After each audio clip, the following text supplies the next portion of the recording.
Hello students, welcome back to the Utopic maths classes. Hope you are enjoying the videos. हम लोग 7 chapters complete कर चुके हैं। Last chapter जो हमने कंप्लीट किया है वो प्रोबेबिलिटी था, राइट? तो we have already 7 chapters covered. तो होपफुली आपने वो सारे अच्छे से कर लिए होंगे और अब आपको उन 7 चैप्टर्स में कॉन्फिडेंस फील हो रहा होगा। जो भी सीबीएसई पर्पज से इंपॉर्टेंट है, जैसे सीबीएसई क्वेश्चन पूछता है उसके अकॉर्डिंगली मैं टाइप बना के आपको सब कुछ पढ़ा रहा हूँ, ठीक है बेटा? तो माय टारगेट इज कि हम लोग जनवरी में सारे चैप्टर्स कर लें या फर्स्ट वीक ऑफ फरवरी तक सब खत्म करें। फिर उसके बाद हम एक दो पेपर सॉल्व कर लेंगे, राइट? और आप उसके बाद अपना प्रैक्टिस करना चालू कर दीजिएगा, right? Once you get complete the syllabus, फिर आपको सिर्फ और सिर्फ प्रैक्टिस सैंपल पेपर्स करने हैं और कुछ करने की जरूरत नहीं है। तो आपको समझ आएगा कि आपको कौन से चैप्टर में थोड़ी सी ज्यादा प्रॉब्लम है और आपको क्या रिवाइज करना है, राइट बेटा? तो आज जो हम स्टार्ट करने वाले हैं, आज हम स्टार्ट करें arithmetic progression, very important chapter. यहाँ से या तो केस स्टडी आती है, केस स्टडी तो आती है मेनली, राइट? और दूसरा 1 मार्क में एक क्वेश्चन आता है और कभी कभी मतलब अगर केस स्टडी नहीं आएगी तो या तो हमारा 3 मार्क का गिवन होगा या 3+2 ऐसे इस तरीके से गिवन होगा। तो again the weightage for this chapter is वही 6 to 7 मार्क्स या 5, 6, 7 कुछ भी मार्क्स में आ सकते हैं, ठीक है बेटा? तो चलिए शुरू करते हैं। अब देखो एपी होती क्या है। हाँ जी, हमने एपी की फुल फॉर्म क्या है? Arithmetic progression, right? जब भी हम अरिथमेटिक प्रोग्रेशन की बात करते हैं तो देयर इज सम एडिशन और सब्ट्रैक्शन, राइट? तो अगर हम एपी की डेफिनेशन लिखते हैं तो इसकी जो डेफिनेशन होती है वो तो आप बुक से देख लीजिएगा। इसकी जो डेफिनेशन होती है वो होती है हमारी मैं अपनी लैंग्वेज में बता देता हूँ। द सीरीज, इसको आप बोल सकते हो series, the difference of whose any two consecutive terms, ठीक है? The difference of whose any two consecutive terms is same, right बेटा? अभी जो भी टेक्निकल डेफिनेशन है वो आप बुक से देख सकते हो, बाकी डेफिनेशन तो आपने लर्न करनी नहीं है, आपसे पूछा तो जाएगा नहीं ना। हाँ जी, is same, this is important. हाँ जी, आप अगर कभी भी आप मतलब किसी भी अगर कोई सीरीज लिखी हुई है हमारी, मतलब कोई एक नंबर्स में इस तरीके से सीरीज है, वेरिएबल्स में कुछ भी सीरीज दी हुई है, तो अगर आप उसकी किसी भी 2 टर्म्स का डिफरेंस फाइंड करोगे and it comes out same, तो वो क्या हो जाती है? एपी हो जाती है, right? The important part is difference, ठीक है बेटा? Difference of whose any two consecutive या consecutive terms are also important. अब या तो फर्स्ट सेकंड का डिफरेंस लेंगे, सेकंड थर्ड का लेंगे, थर्ड फोर्थ का लेंगे, फोर्थ फिफ्थ का लेंगे डिफरेंस, राइट? लेकिन ऐसा नहीं है, फर्स्ट और थर्ड का डिफरेंस ले रहे हो तो that will not be like AP, ठीक है बेटा? होपफुली समझ आ रहा होगा। ये हो गई इसकी डेफिनेशन। अब अगर हम इसका एग्जांपल देखते हैं, हाँ जी, मैंने एक सीरीज लिखी हुई है, क्या मैंने 2, 4, 6, 8, 10 इस तरीके से मैंने एक इवन नंबर्स की सीरीज डाल दी है, राइट? तो अगर आप इनका डिफरेंस फाइंड करते हो, this is called first term, this is called second term, this is called third, ये A4 इस तरीके से हमारी आगे टर्म्स हो गई। हाँ जी, first term, second term, third term, fourth term, right बेटा? समझ आ रहा है? तो अगर आप इनमें से किसी का भी डिफरेंस देखते हो तो ये क्या आ रहा है? 2, 4 - 2 is 2 ना? हाँ जी, 6 - 4 is what? 2, 8 - 6 is what? 2। तो जो डिफरेंस है it is always the same, right बेटा? समझ आ रहा है? हाँ जी, क्लियर हो रहा है? नहीं हो रहा है? होपफुली समझ आ रहा होगा। तो ये होती है एपी। वैसे आपको यहाँ से सिर्फ समझना है कि एपी होती क्या है। बाकी जो क्वेश्चंस हैं वो हमारे 2 फॉर्मुलाज होते हैं एपी में, एक तो nth टर्म के लिए और एक सम ऑफ n टर्म्स के लिए, उन्हीं से आते हैं, राइट? लेकिन कभी कभी बेसिक से भी पूछ लेता है, तो आपको पता होना चाहिए। और बेसिक्स यूज तो होते ही है ना, तो वो भी जरूरी है, राइट बेटा? तो अगर मैं और एक वे भी ले लेता हूँ, हाँ जी, जिसमें लाइक अगर मैंने ऐसे लिखा हुआ है 3,3,3,3,3, तो ये भी हमारी एक एपी है। हाँ जी बेटा, क्यों? क्योंकि अगर आप डिफरेंस देखते हो तो 3 - 3 0, 3 - 3 0, 3 - 3 0, वापस डिफरेंस इज सेम ना इन एनी 2 consecutive टर्म्स। हाँ जी, तो we can say this is also an AP, right? अब और कोई ले लीजिए 1, 4, 7, 10, 13, अगर हमने इस तरीके से लिया हुआ है, राइट? तो ये क्या है? ये भी हमारी एपी है। आप डिफरेंस देखो, इन दोनों का डिफरेंस देखते हो तो 3 मिल रहा है आपको। 7 - 4 is what? 3, 10 - 7 is what? 3, 13 - 10 is what? 3। तो डिफरेंस अगर सेम आता है किन्हीं भी 2 consecutive टर्म्स का तो हम उसको एक एपी बोल सकते हैं, ठीक है बेटा? यहाँ आपने देखा डिफरेंस पॉजिटिव है, यहाँ आपने देखा डिफरेंस 0 है, राइट? यहाँ पे डिफरेंस हमारा क्या है? अगेन पॉजिटिव है, लेकिन difference can be negative also, right बेटा? अगर इसको मैं उल्टा लिख देता हूँ, या मैंने ऐसे लिखा हुआ है 12, 6, 0, -6, -12, डैश, इस तरीके से हमारी कोई एपी लिखी हुई है। सो वी कैन सी ये क्या है? This is also an AP. अगर आप यहाँ पे डिफरेंस देखते हो तो ये 6 - 12 -6 हो गया। हाँ जी, 0 - 6 हमारा क्या हुआ? यहाँ से -6 आएगा, -6 - 0 ये कितना हो जाएगा? -6 हो जाएगा। हाँ जी, यहाँ से हमारा कितना आ रहा है? -12, -6, ये भी -6 हो रहा है, राइट बेटा? So the difference between any 2 consecutive terms is again same. So we can say all these are what? All these are AP. AP होने के लिए आपका जो डिफरेंस है किन्हीं भी consecutive 2 terms का that should be same, right? For example अगर मैंने अभी ये लिया, अगर मैंने डाला 2, 4, 6, 10, 18, राइट? इस तरीके से मैंने डाल दिया है। Is it the AP? Let's check. अगर यहाँ से डिफरेंस देखते हैं हमारा तो कितना आ रहा है, 2 आ रहा है। यहाँ से डिफरेंस देखते हैं तो कितना आ रहा है, 2 आ रहा है, राइट बेटा। लेकिन अगर हम इन दोनों का डिफरेंस देखते हैं, so this is what 4, right. वो क्या हो गया, डिफरेंट हो गया। So this will not be an AP. AP होने के लिए आपका जो कॉन्जिक्यूटिव टर्म्स का डिफरेंस है, any two consecutive, that should be same. Hopefully AP क्या होता है वो क्लियर हो गया होगा, राइट। अगर आप कोई सीरीज हमारी एपी होती है तो देखो बेटा, इसमें पूरा चैप्टर जो डिपेंड करता है, it depends only 2 things mainly. One is the first term and second is the common difference, right. तो जो किसी भी एपी की फर्स्ट टर्म होती है, हाँ जी, तो उसको हम क्या बोलते हैं, फर्स्ट टर्म को हम लोग रिप्रेजेंट करेंगे यहाँ पर। First term is represented by A. इसको किससे रिप्रेजेंट करेंगे, स्मॉल ए से रिप्रेजेंट करने वाले हम, राइट बेटा। होपफुली फर्स्ट टर्म क्लियर हो गया होगा। इसको हम A1 नहीं लिखते हैं, we write this as A, right. कभी कभी लिखेंगे A1 भी, लेकिन जो मेनली होती है उसको हम A बोलते हैं। First term is what, A, right. और जो ये डिफरेंस होता है, ये जो आपका आया है, दिस दिस दिस दिस, हाँ जी, इसको हम लोग क्या बोलते हैं, this is called as common difference. क्या बोला जाता है इसको, हमारा कॉमन डिफरेंस बोलते हैं इसको। और हम लोग क्या इसको किससे रिप्रेजेंट करते हैं, हम अपना स्मॉल डी से रिप्रेजेंट करेंगे, राइट बेटा। हाँ जी, जो किसी भी कॉन्जिक्यूटिव टर्म्स का डिफरेंस होता है, that is called common difference, और उसको हम स्मॉल डी से रिप्रेजेंट करेंगे। पूरा चैप्टर में ए और डी ही मेन होते हैं। इफ यू नो दिस, तो आप बहुत कुछ चीजें फाइंड कर सकते हो। Without these two, first term and common difference D, आप एपी नहीं कर पाओगे। तो इट्स इंपॉर्टेंट कि आप पहले इसको समझे, राइट बेटा। तो चलिए, अब अगर हमें कॉमन डिफरेंस फाइंड करना होता है, देखो कॉमन डिफरेंस में एक चीज याद रखिएगा, हमेशा हम लोग क्या करते हैं, सक्सीडिंग टर्म से प्रीसीडिंग टर्म को सेपरेट करते हैं, राइट। तो we find like A2 minus A1, हाँ जी, वो हम इसको आपको ऐसे A3 माइनस A2 से भी कर सकते हो, succeeding minus preceding, right. You can also find it by A4 minus A3। तो आपको जो वैल्यूज होंगी, these all will be same, right. आप कहीं से भी फाइंड कर सकते हो। तो आप कॉमन डिफरेंस इस तरीके से फाइंड कर सकते हैं, ठीक है बेटा। होपफुली क्लियर हो गया होगा, समझ आया एपी क्या होता है, राइट। तो इसके बेसिक्स में सिर्फ इतना ही है हमारा, हाँ जी। आप एक्सरसाइज 5.1 खुद से कर लीजिएगा, उसमें इतना सब ज्यादा जाने की जरूरत नहीं है। और वहां से अगर कभी आएगा भी तो एमसीक्यू आता है और पूरा कुछ ज्यादा नहीं आता है, राइट। तो we will be starting now the nth term of AP, which is very important. हाँ जी, nth टर्म या तो क्वेश्चन nth टर्म से आता है या फिर हमारा सम ऑफ n टर्म से आता है, राइट। या कभी कभी दोनों से भी आ जाता है, ठीक है बेटा। तो आपको दोनों को अच्छे से समझना है। अब हम लोग करेंगे क्या, अब मैं आपको सारे एग्जांपल्स कराऊंगा 5.2 से पहले जितने भी एग्जांपल्स हैं, I be discussing all those examples, और आप एक्सरसाइज खुद से करोगे।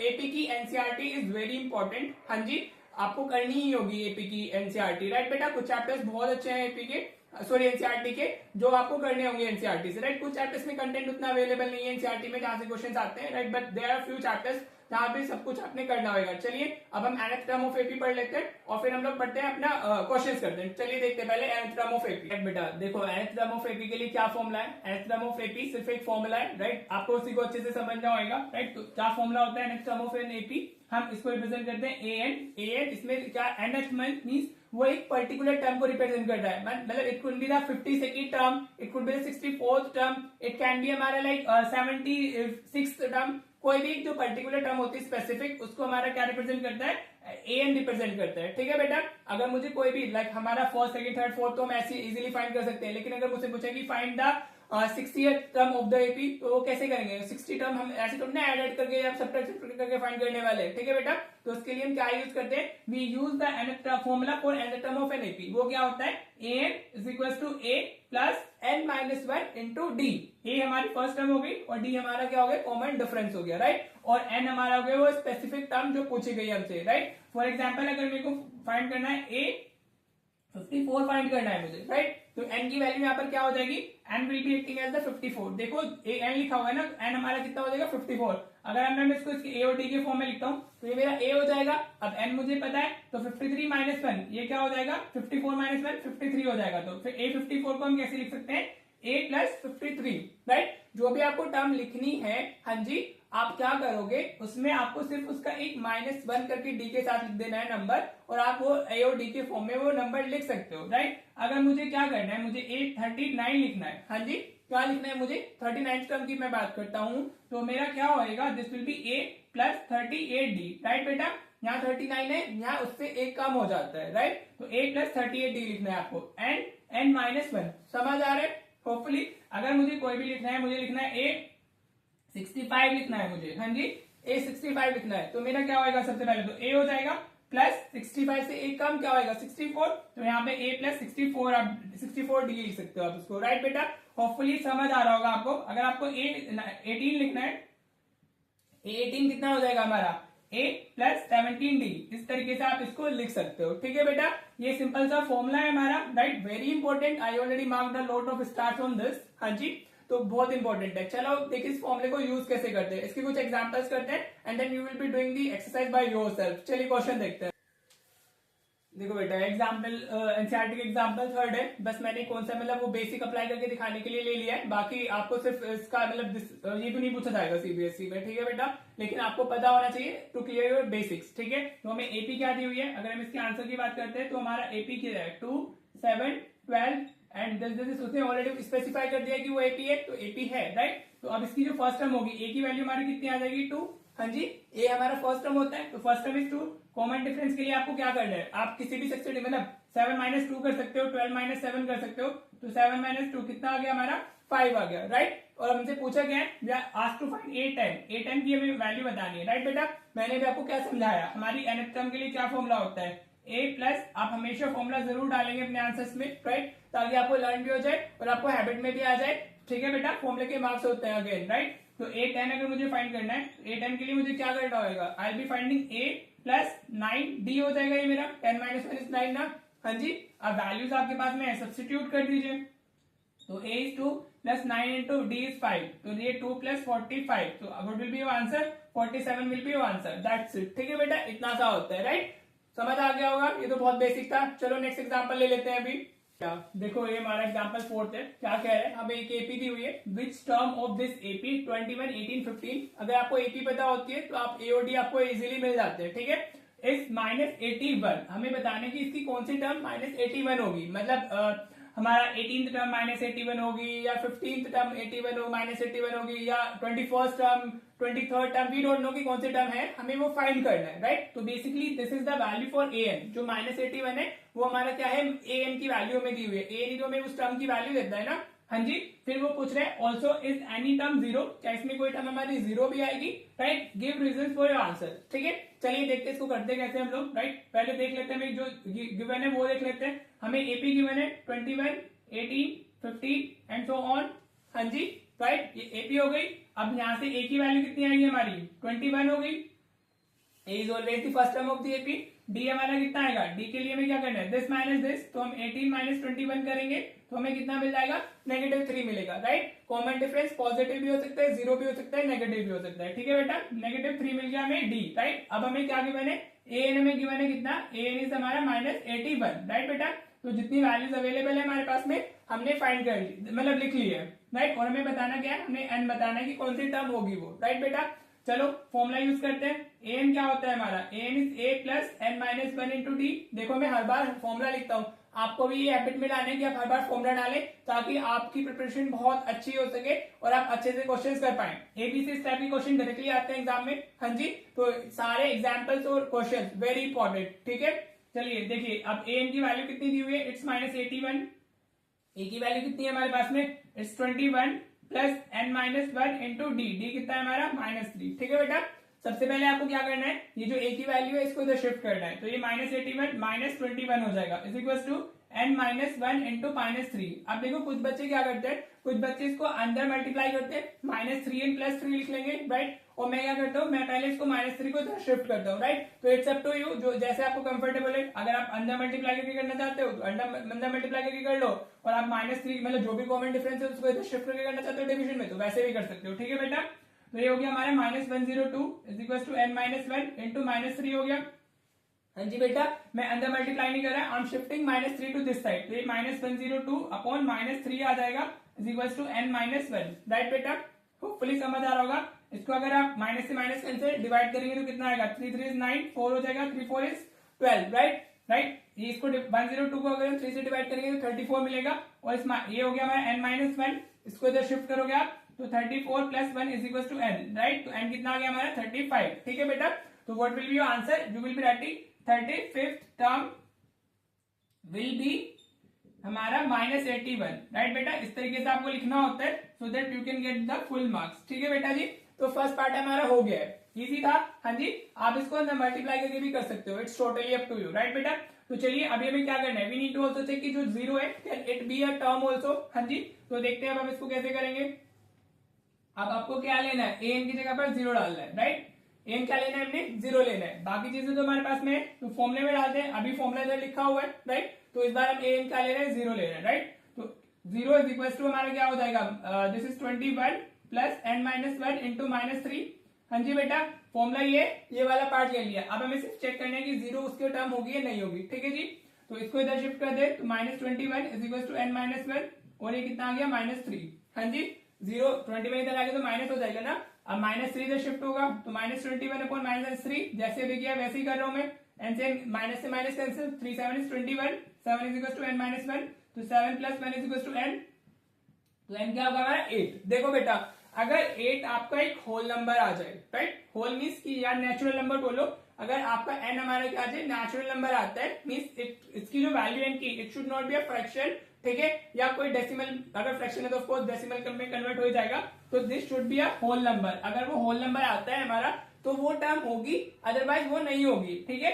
सो we can write zero will be the term of given AP, will be the term of given AP as हमारा n इज नेचुरल नंबर, राइट बेटा। n क्या होना चाहिए हमारा, नेचुरल नंबर होना चाहिए, राइट। इट शुड बी 1 2 3 4 5 ऐसे होल नंबर होना चाहिए हमारा। जीरो तो नहीं होगा, मतलब वो फ्रैक्शन में नहीं आना चाहिए, ठीक है बेटा। So this is how you will be writing the question का आंसर, तो आपको फुल मार्क्स मिल जाएंगे, राइट। इससे अलग कुछ आपको नहीं मेंशन करना है, आप सिर्फ इतना करोगे and you will be getting the full marks, ठीक है बेटा जी। होपफुली क्लियर हो गया होगा। और हाँ, आपने वीडियो को उसमें 720 पिक्सल पे देखा कीजिए, तो वहां पे वीडियो क्वालिटी अच्छी आपको दिखेगी और आपको सब चीजें क्लियर होगी, राइट। चलो नेक्स्ट एग्जांपल देख लेते हैं बेटा। देखो बेटा, एग्जांपल 5 है हमारा, क्या दिया हुआ है, हमें डिटरमाइन द एपी, हमें एपी बताना है जिसकी हमें थर्ड टर्म दी हुई है 5 और सेवंथ टर्म हमें दी हुई है 9, ठीक है। इसको जो करने का तरीका होता है वो मैं आपको बता देता हूँ, बहुत इजी है वो, राइट। अगर आपको टू टर्म्स पता है तो first to find an AP what you need a and d. अगर आपको फर्स्ट टर्म और कॉमन डिफरेंस पता है तो आप फिर एपी लिख सकते हो। अगर आपको वो दोनों नहीं पता है तो आप एपी नहीं लिख पाओगे, राइट। अगर हम इसको थोड़ा देखिए ऑब्जर्वेशन से ही, लेकिन ऑब्जर्वेशन से आंसर्स नहीं डालने होते हैं, वो एमसीक्यू में चलते हैं, आपको आंसर लिखना होता है। तो थर्ड टर्म हमारी 5 है और सेवंथ टर्म हमारी 9 है, तो इसका कॉमन डिफरेंस 1 होगा, क्योंकि यहाँ पे जो टर्म्स का डिफरेंस है वो 4 है और जो नंबर्स का डिफरेंस है वो भी 4 है, तो कॉमन डिफरेंस तो 1 आने वाला है, राइट। तो चलो देखते हैं हम इसको करेंगे कैसे, राइट। अभी इसका अगर हमें आंसर लिखना है तो हमें क्या दिया हुआ है, हमें दिया हुआ है A3 कितना दिया हुआ है हमें 5। हाँ जी, A3 को हम क्या लिख सकते हैं, we can write this is A plus 2D। अभी मैंने आपको समझाया है इस वीडियो में nth टर्म में कैसे लिखते हैं।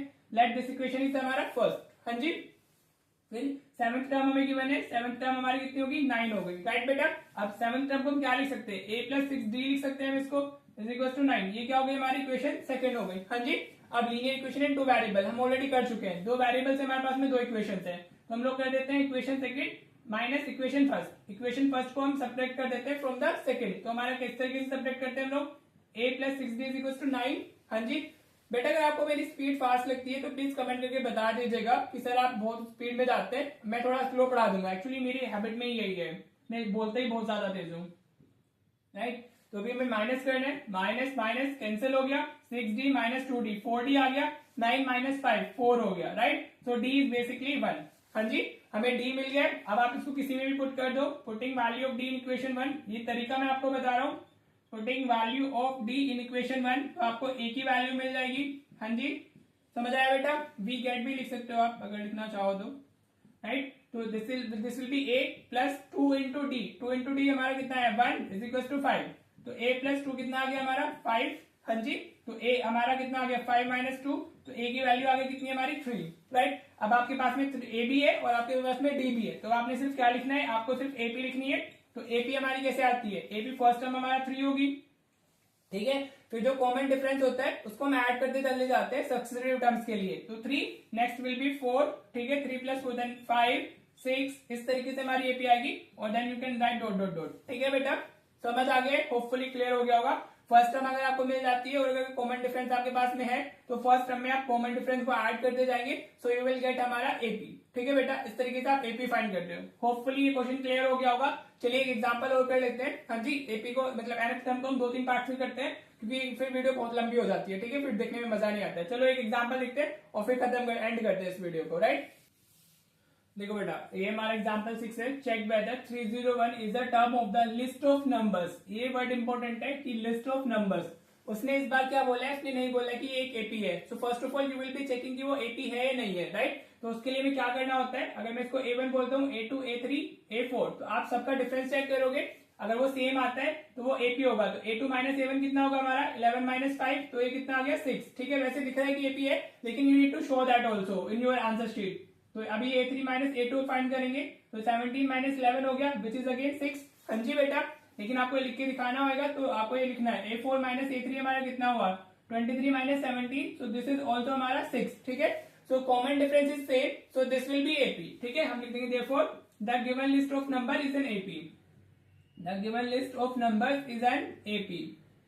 Numbers is an AP. First of all आप इसको एपी प्रूव करेंगे। अगर उसने क्वेश्चन में दे दिया होता कि ये एपी है, तो फिर हम डायरेक्टली यूज कर सकते थे। दो आपको दिख भी रहा है कि वो एपी है, but you need to first show like this, right. नहीं तो आपको 1 मार्क या 0.5 चले जाएंगे। ठीक है बेटा, क्या क्या चीजें मतलब राइट डाउन करनी होती है, ये बहुत इंपॉर्टेंट है। अगर आपने कुछ भी मिस किया तो आपके मार्क्स गए, राइट। इसीलिए कभी कभी बच्चे को लगता है कि मेरे तो फुल आने चाहिए थे, लेकिन आते नहीं है। वो तो वही सब छोटी छोटी चीजें होती है जो बच्चा हमारा नहीं लिखता है, राइट।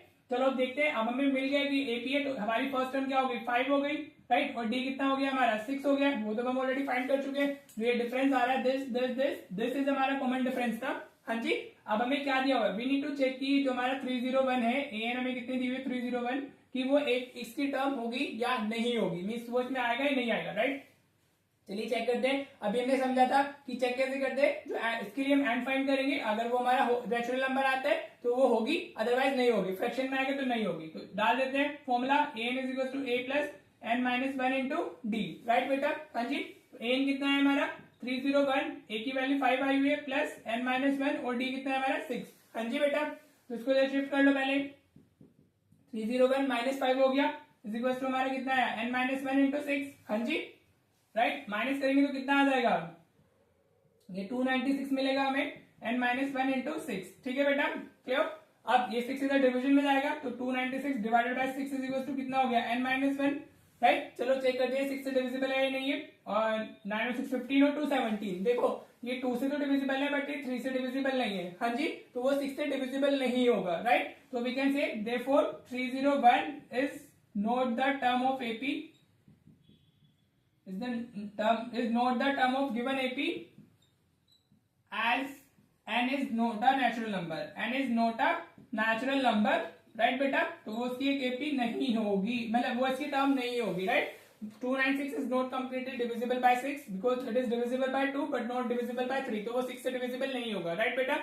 तो या होपफुली क्वेश्चन क्लियर हो गया होगा कि आप कैसे चेक करते हो। हाँ जी, तो अब आप अपना एक्सरसाइज होमवर्क में वही कर लीजिएगा। You can try exercise 5.2। हाँ जी, तो जो आपका होमवर्क है वो क्या हो गया हमारा होमवर्क, दिस इज हमारा ए 5.2। 5.1 में ट्राई कर लीजिएगा, क्योंकि कभी कभी जितने क्वेश्चन हो जाए, हाँ जी, और पॉसिबल क्वेश्चंस जो आप कर सकते हो विद दिस वीडियो, राइट। जो इस वीडियो में हमने सीखा है उस वीडियो से आप जितने क्वेश्चन कर सकते हो आप ट्राई कर लीजिएगा।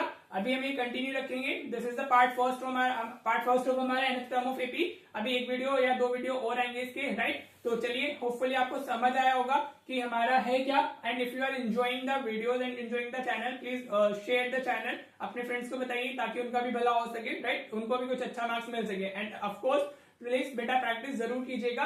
It's a request from you कि आप प्रैक्टिस जरूर करें, ठीक है बेटा जी। तो होपफुली आज की वीडियो में जो भी हमने पढ़ा है वो आपको क्लियर होगा। If it is not clear please do comment, ताकि मेरे को समझ में आए कि आपको क्या क्या चीजें नहीं समझ आ रही है, क्या रिपीट करने की जरूरत है, और मुझे मेरी स्पीड का जरूर बताइएगा, ठीक है। चलिए मिलते हैं फिर नेक्स्ट वीडियो में। Thank you so much for watching the video.